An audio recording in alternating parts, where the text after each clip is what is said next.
مطلعنا هذا أن في الغد يوم الأصوات في تركيا، فلهذا ندعو للشيخ الموفق من الله طيب أردوغان. الحمد لله الذي خلق المقلة والمضلة ما دام الملوان، والصلاة والسلام على خير الأنام، وخصوصا على حبر القمقام والبحر الزاخر الطمطام في السياسة الإسلامية في البلدان طيب أردوغان. أما بعد، في الغد يوم الأصوات في تركيا لانتخاب الصدر، وأهل التركي هم أسلافنا وأجدادنا الذين خدموا الحرمين الشريفين 700 سنة، وكانت حكومتهم في الأزمنة الماضية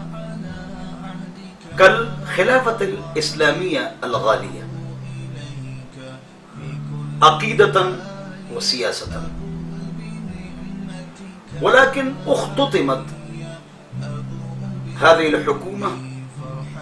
في سنة 24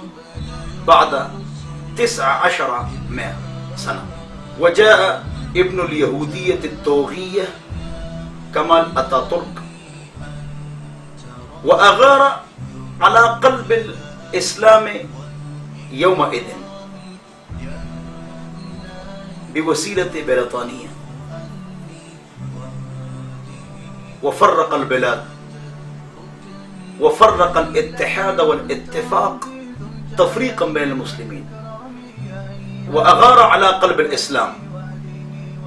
وصار المسلمون تحت الكفار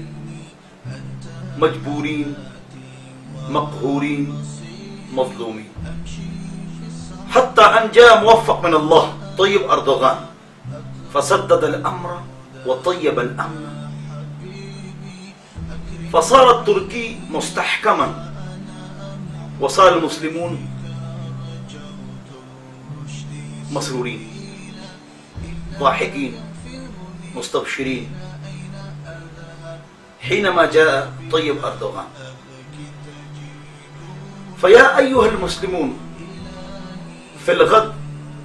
يوم الأصوات في التركي لانتخاب الصدر، فعليكم بالدعاء،